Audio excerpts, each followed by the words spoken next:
So Rush have announced that they're getting back together and they're going on tour. But how do we feel about this?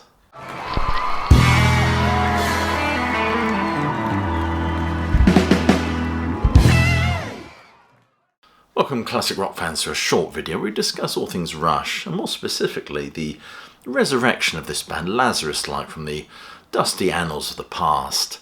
Audrey Hepburn said, "Nothing is impossible." In fact, the very word itself says, "I'm possible." I think the word we're looking for when we think about Rush reforming without Neil Peart is perhaps unthinkable. Anyway, if you're new to this channel, please do click like, subscribe, check that notification bell, and do check some of the links below this video for ways you can support the sterling work done at Classic Album Reviews. Always much appreciated. Become a Patreon, why not? We are forming a real classic rock community over there. Anyway, enough of this flim-flam, let's carry on with the video. Rush, of course, formed in Toronto in 1968. Of course, the original lineup was different to that, with John Rutsey originally as the drummer, and they even had a bassist vocalist, Jeff Jones, who Lee immediately replaced, certainly by the time of the self-titled debut album. They achieved moderate success with Fly By Night, but I think, and of course the commercial failure of The Crest of Steel, often could have really marked the end of this band. I think 2112 was a hugely brave album, and one that really made them, I think, certainly in terms of their reputation. And we got the wonderful Farewell to Kings and Hemispheres that were actually saw Rush first enter the UK albums charts. The band saw their real commercial success in the 1980s and 90s, I think, with albums like Permanent Ways, Moving Pictures, Signals, A Grace Under Pressure, and some of the later records. Of course, the band continued to record and perform in their final concerts in 2015, with Peart looking to retire from music later that year, which was all brought to a close by Neil Peart's death in January 2020. So Rush have announced that they are reforming. They're going to play a series of dates across the US and Canada and Mexico as well, hiring a new drummer, the new drummer being Anika Niles.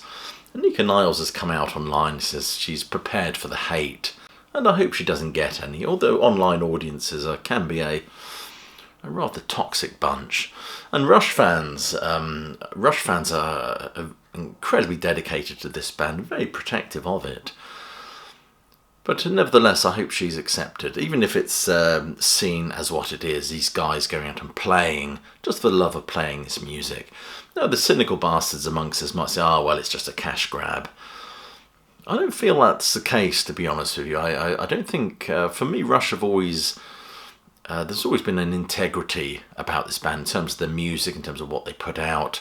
We can forget the kimonos picture, by the way, what they put out. And whenever they play live, it's always been, to me, all about the music rather than anything else.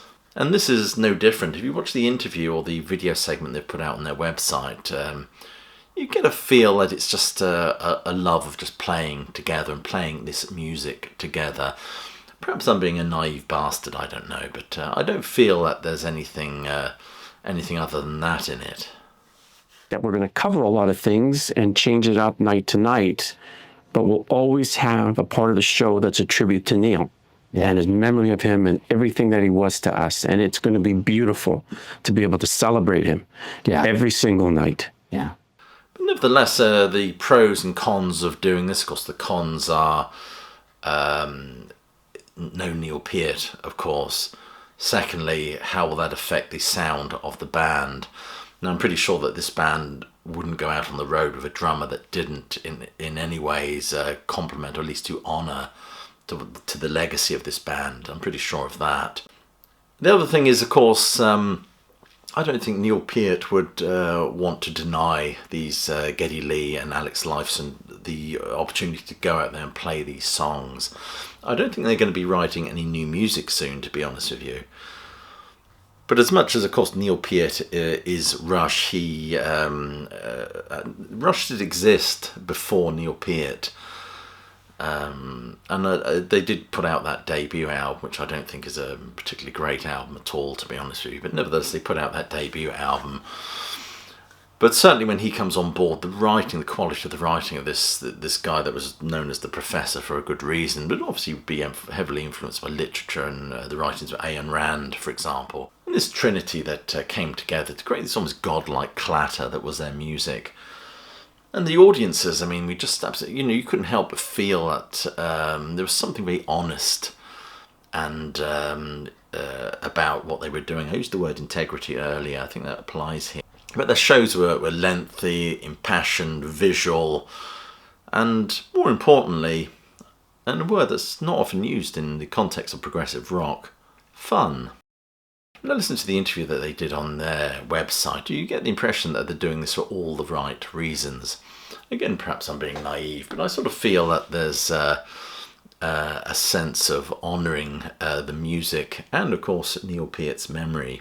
And, of course, Anika Niles will be quite aware of the huge responsibility she has to carry on her shoulders, but I'm hoping the Rush faithful will kind of give her some breathing space.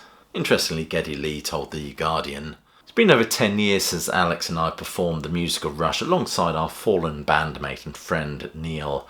A lifetime's work of songs that we have put our cumulative hearts and souls into writing, recording and playing together on stage.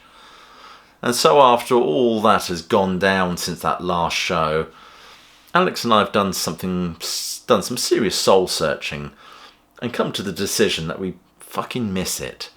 And then it's time for a celebration of 50-something years of Rush music." Maybe that's exactly how we should see this, rather than getting our collective panties in a twist. Just think of it as these two guys going out, celebrating this wonderful music that they made together. For me, the interesting question is, what will the set list be?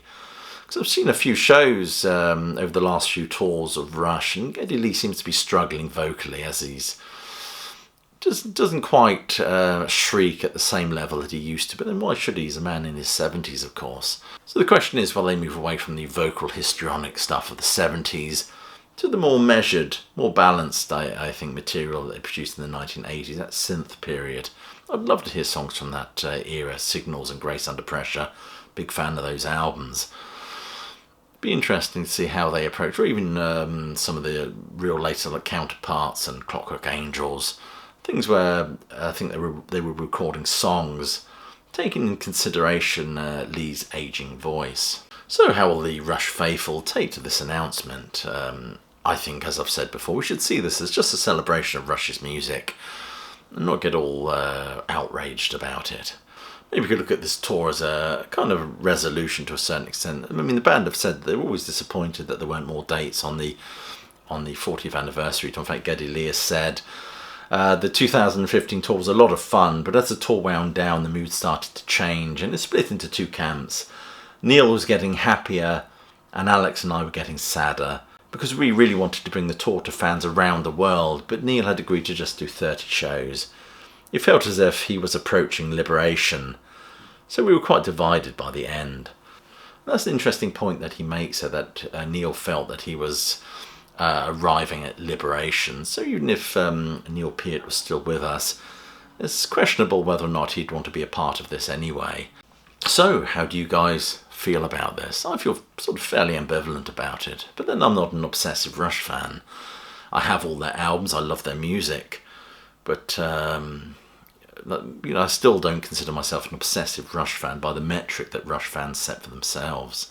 So in terms of this tour, I think it's a good thing, and it comes from a good place, I think.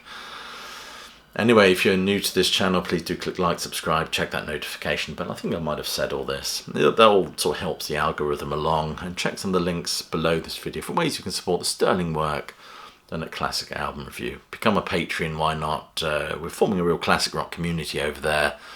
And there are other ways you can support the channel as well. Lots of links below this video. You can buy a wonderful new t-shirt or buy me a coffee or something like that. It all helps me to continue making content. Anyway, I'll just leave it there and wish you well, and leave you with my closing salvo, which is I hope you're well, staying safe, and of course that you keep listening.